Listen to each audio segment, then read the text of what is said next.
एक दिन की बात है। एक साधु गांव के बाहर वन में स्थित अपनी कुटिया की ओर जा रहा था। रास्ते में बाजार पड़ा। बाजार से गुजरते हुए साधु की दृष्टि एक दुकान में रखी ढेर सारी टोकरियों पर पड़ी।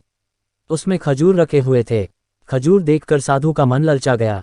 उसके मन में खजूर खाने की इच्छा जाग उठी, किंतु उस समय उसके पास पैसे नहीं थे। उसने अपनी इच्छा पर नियंत्रण रखा और कुटिया चला आया।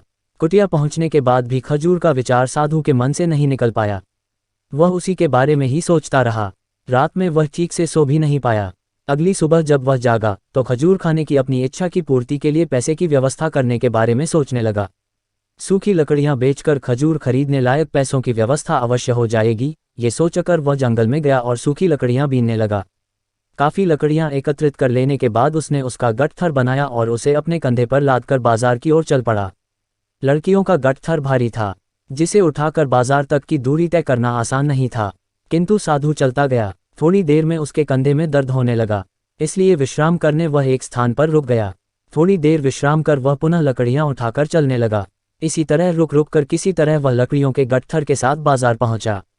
बाजार में उसने सारी लकड़ियां बेच दी। अब उसके पास इतने पैसे इकट्ठे हो गए जिससे वह खजूर खरीद सके।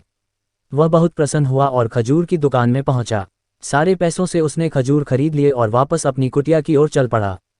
कुटिया की ओर जाते जाते उसके मन में विचार आया कि आज मुझे खजूर खाने की इच्छा हुई, हो सकता है कल किसी और वस्तु की इच्छा हो जाए। कभी नए वस्त्रों की इच्छा जाग जाएगी तो कभी अच्छे घर की, कभी स्त्री और बच्चों की तो कभी धन की। मैं तो साधु व्यक्ति हूँ, इस तरह से तो मैं इच्छाओं का दास बन जाऊंगा। यह विचार आते ही साधु ने खजूर खाने का विचार त्याग दिया। उस समय उसके पास से एक गरीब व्यक्ति गुजर रहा था। साधु ने उसे बुलाया और सारे खजूर उसे दे दिए। इस तरह उसने स्वयं को इच्छाओं का दास बनने से बचा लिया।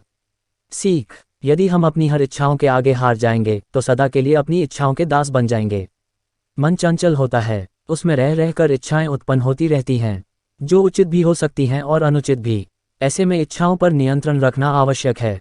सोच विचार कर इच्छाओं के आंकलन के उपरांत ही उनकी पूर्ति के लिए कदम बढ़ाना चाहिए, तभी जीवन में सफलता प्राप्त होगी। हमें इच्छाओं का दास नहीं बनाना है, बल्कि इच्छाओं को अपना दास बनाना है।